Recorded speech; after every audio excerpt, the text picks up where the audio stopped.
खुलुमबाय बेयो बड'लेण्ड एंखं टेलिभिजन दिनै 25 नभेम्बर 2024 समबारखालि सानसेनि बरादखौ नोंथांमोननि खाथियाव लाबोदों आं सदानन्द दैमारिया।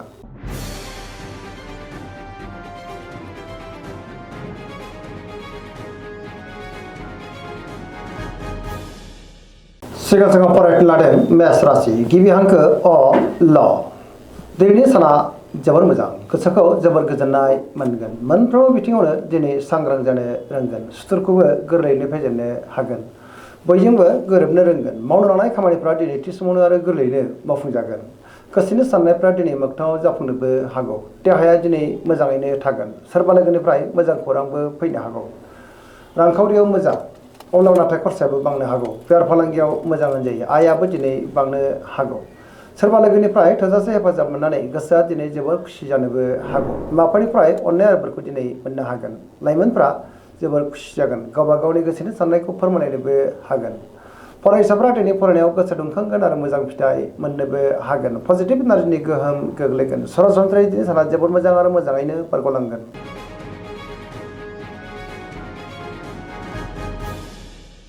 वृष राशि गिबि हांखो इ उ ब दिनैनि साना जोबोर मोजां गोसोखौ जोबोर गोजोननाय मोनगोन मोनफ्रोमबो खामानिखौनो दिनै गोरलैयैनो मावफुंलांनो हागोन सुथुरखौ गोरलैयैनो फेजेननोबो हागोन गोबां मोजां खाबुबो दिनै मोननो हागौ बहानिफ्रायबा मोजां खौरां फैनोबो हागौ गोसोनि बोलोआ बांगोन गावनि गोसोनि साननायफोरखौ गुबुननो फोरमायनो हानानै गोसोआ दिनै जोबोर गोजोननोबो हागौ समाजाव दिनै मान मोनगोन रांखावरियाव मोजां बेफार फालांगियाव मोजां होनजायो आयाबो दिनै बांनो हागौ मोननो गोनांखौबो दिनै मोननो हागौ न'खराव बिसि फिसायनि गेजेराव अनलायनाय फैगोन देहाया दिनै मोजाङैनो थागोन गुबुननिफ्राय थोजासे हेफाजाब मोननो हागौ जायखि खामानि मावा मानो मोनफ्रोमबो खामानिखौनो दिनै गोरलैयैनो मावफुंनो हागोन लोगोफोरनिफ्राय थोजासे हेफाजाबबो मोननो हागौ पजिटिभ एनार्जिनि गोहोम गोग्लैगोन।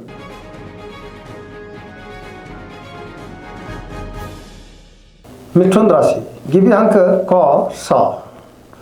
दिनैनि साना जोबोर मोजां पजिटिभ एनार्जिनि गोहोम गोग्लैगोन गोसोनि साननायफ्रा मोगथाङाव जाफुंनो हागौ गोसोआव गोथों आरो गोग्गो साननाय फैगोन देहाया दिनै मोजाङैनो थागोन लोगोफोरनिफ्राय हेफाजाब मोननोबो हागौ रांखावरियाव मोजां अब्लाबो नाथाय खरसाया बांनो हागौ बेफार फालांगियाव मोजां होनजायो न'खराव अननानै फैगोन बिदा फंबायनिफ्राय दिनै थोजासे हेफाजाबबो मोननो हागौ गोसोनि साननायफ्रा दिनै मोगथाङाव जाफुंगोन मावनो लानाय खामानिखौ थि समावनो आरो गोरलैयैनो मावफुंनोबो हागोन सोरबा लोगोनिफ्राय थोजासे अनसायनाय मोननोबो हागौ गुबुनजों दिनै मोजां सोमोन्दो लाखिनोबो रोंगोन बहाबा थाङोब्ला दिनै जोबोर मोजां आरो गावबा गावनि गोसोनि साननायफोरखौ लाइमोनफ्रा फोरमायलायनोबो हागोन फरायसाफ्रा दिनै फरायनायाव गोसो दुंखांगोन आरो मोजां फिथाइ मोननोबो हागोन।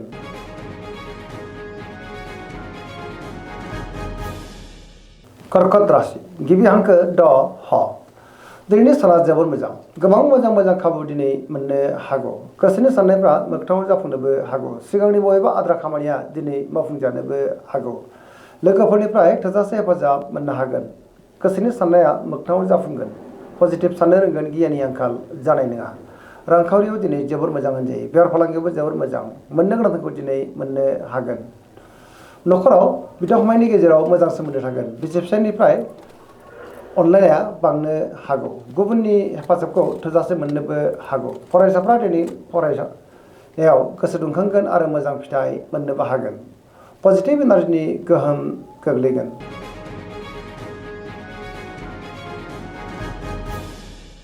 सिंह राशि गिबि हांखो म ट दिनैनि साना मोजां आरो गाज्रि गेजेरजों बाबेरलांनो हागौ गोसोआव गोनो गोथो साननाय फैनोबो हागौ गुबुननि थाखाय दिनै नाङा फाङा जेंनायाव गोग्लैनांनोबो हागौ मावनो लानाय खामानिखौ मावफुंनो हागोन अब्लाबो नाथाय माबा नङा मोनसे गोरोन्थिबो जालांनो हागौ सोरबा लोगोनिफ्राय हेफाजाब लानांनोबो हागौ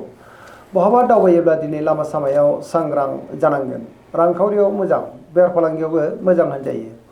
गोसोनि साननायखौ दिनै गुबुननो फोरमायनो गोब्राब जानोबो हागौ न'खराव अननानै फैगोन समाजाव मान मोननो हागोन गुबुननि गोसोखौ नाथाय बोनो गोब्राब जागोन देहाया दिनै बारा मोजां थानाय नङा गगा बायदिसिनाजों खस्थ' मोननांनोबो हागौ जानाय लोंनायाव दिनै सांग्रां जानांगोन नेगेटिभ एनार्जिनि गोहोमबो गोग्लैनो हागौ।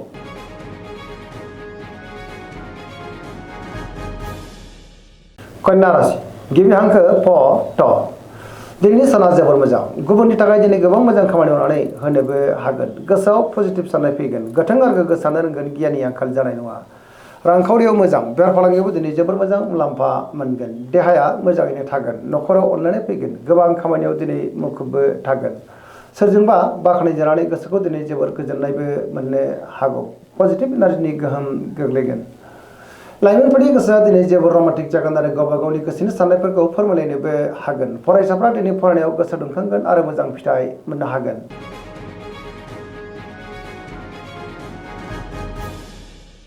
तुला राशि गिबि हांखो र ट दिनैनि साना जोबोर मोजां गोबां मोजां खाबु दिनै मोननो हागौ सिगांनि बबेबा आद्रा खामानिया दिनै मावफुंजानो हागौ मावनो लानाय खामानिखौ थि समावनो आरो गोरलैयैनो मावफुंनो हागोन देहाया मोजाङैनो थागोन बहाबा हान्थियोब्ला दिनै जोबोर मोजां आरो मोजाङैनो हान्थिनोबो हागोन रांखावरियाव मोजां बेफार फालांगियावबो जोबोर मोजां मुलाम्फा मोनगोन न'खराव बिसि फिसायनि गेजेराव अनलायनाय फैगोन समाजाव मान मोनगोन बेफार फालांगियाव दिनै मोजां मुलाम्फा मोननानै गोसोआ दिनै जोबोर खुसि जानोबो हागौ गोदान थांखि लानो रोंगोन सेंग्रा सिख्लाफोरनि गोसोआ दिनै जोबोर रमान्टिक जागोन आरो गावबा गावनि गोसोनि साननायफोरखौ फोरमायलायनोबो हागोन पजिटिभ एनार्जिनि गोहोम गोग्लैगोन धोरोमारि बिथिङावबो दिनै गोसो दुंखांनो हागौ सरासनस्रायै दिनै साना जोबोर मोजां आरो मोजाङैनो बारग'लांगोन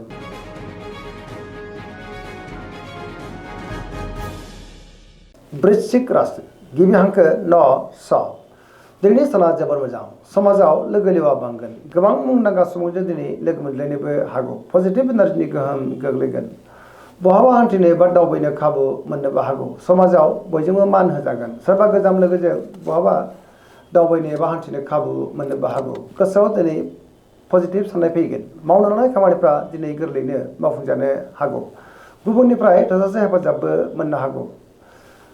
गावबा गावनि गोसोनि साननायखौ फोरमायलायनो हागोन लाइमोनफ्रा जोबोर रमान्टिकबो जानो हागौ रांखावरियाव मोजां अब्लाबो नाथाय खरसाया बांनोबो हागौ बेफार फालांगियावबो मोजां होनजायो देहाया दिनै मोजाङैनो थागोन गुबुनजों मोजां सोमोन्दो लाखिनोबो रोंगोन सरासनस्रायै दिनै साना जोबोर मोजां आरो मोजाङैनो बारग'लांगोन आरो पजिटिभ एनार्जिनि गोहोम गोग्लैगोन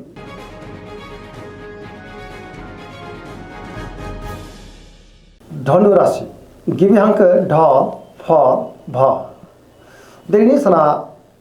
जोबोर मोजां गोसोखौ जोबोर गोजोननाय मोनगोन सोरबा लोगोजों बाख्नायजानोबो हागौ बहाबा दावबायनो एबा हान्थिनो खाबु मोननो हागौ आरो मोजाङैनो हान्थिनोबो हागोन माबा नङा मोनसे मोजां खौरांबो फैनो हागौ गोसोनि साननायफ्रा मोगथाङाव जाफुंनोबो हागौ रांखावरियाव मोजां अब्लाबो नाथाय खरसाया बांगोन बेफार फालांगियाव मोजां होनजायो बबेबा हाबाफारियाव बाहागो लानो खाबुबो मोननो हागौ गोबां मुंदांखा सुबुंजों दिनै लोगो मोनज्लायनोबो हागौ फरायसाफ्रा दिनै फरायनायाव गोसो दुंखांगोन आरो मोजां फिथाइ मोननोबो हागोन देहाया मोजाङैनो थागोन न'खराव अननानै फैगोन बिदा फंबायनिफ्राय थोजासे हेफाजाबबो मोननो हागौ पजिटिभ एनार्जिनि गोहोम गोग्लैगोन लाइमोनफोरा गावबा गावनि गोसोनि साननायफोरखौ दिनै फोरमायलायनोबो हागोन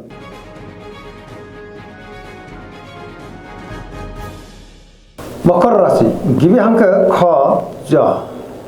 दिनैनि साना मोजां आरो गाज्रिनि गेजेरजों बाबेलांनो हागौ गोसोनि साननायफ्रा देबारनांगोन गुबुननि थाखाय दिनै नाङा फाङा जेंनायाव गोग्लैलांनोबो हागौ रांखावरियाव बारा मोजां नङा नाङा फाङा खरसायाबो बांनो हागौ बेफार फालांगियाव बारा मोजां नङा होनजायो गोबां खहा जानांनोबो हागौ सोरजोंबा थगायजानोबो हागौ सांग्रां जानाया गाहाम गुबुनजों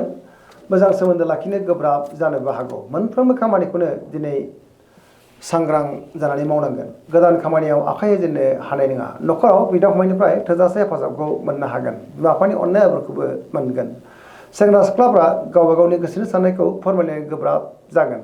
फरायसाफ्रा दिनै फरायनायाव गोसो दुंखांगोन आरो मोजां फिथाइ मोनगोन अब्लाबो नाथाय नेगेटिभ एनार्जिनि गोहोमबो गोग्लैनो हागौ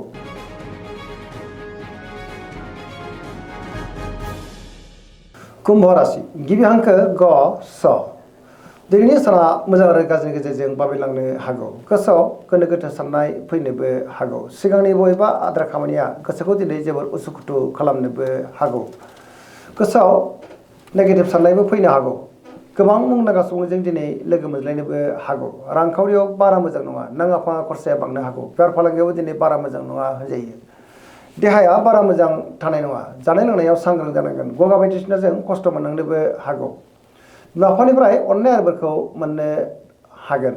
लाइमोनफ्रा गावबा गावनि गोसोनि साननायखौ फोरमायलायनो हागोन अब्लाबो नाथाय नेगेटिभ एनार्जिनिबो गोहोम गोग्लैनो हागौ सांग्रां जानाया गाहाम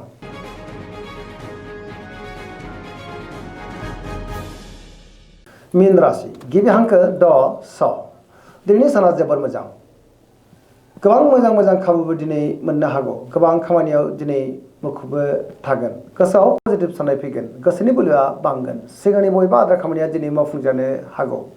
देहाया मोजाङै थागोन रांखावरियाव मोजां बेफार फालांगियावबो मोजाङानो जायो न'खराव दिनै अनलायनाय फैगोन सोरजोंबा बाख्नाय जानोबो हागौ लाइमोनफोरनि गोसोआ दिनै जोबोर रमान्टिक जागोन आरो गावबा गावनि गोसोनि साननायफोरखौ फोरमायलायनोबो हागोन फरायसाफ्रा दिनै फरायनायाव गोसो दुंखांगोन आरो मोजां फिथाइ मोननोबो हागोन बहाबा हान्थियोब्ला दिनै जोबोर मोजां आरो मोजाङैनो हान्थिनोबो हागोन दिनैनि राशि फरायनाय एसेनोसै जोबनायाव बेखौनो खावलायो जाहाथे नोंथांमोना सानफ्रामबो जोंनि बे बड'लेण्ड इंखं टेलिभिजनखौ नायबाय थायो आरो साबस्क्राइब खालामो लोगोसे लाइक खालामो आरो शेयार खालामो एसेनोसै गोजोन्थों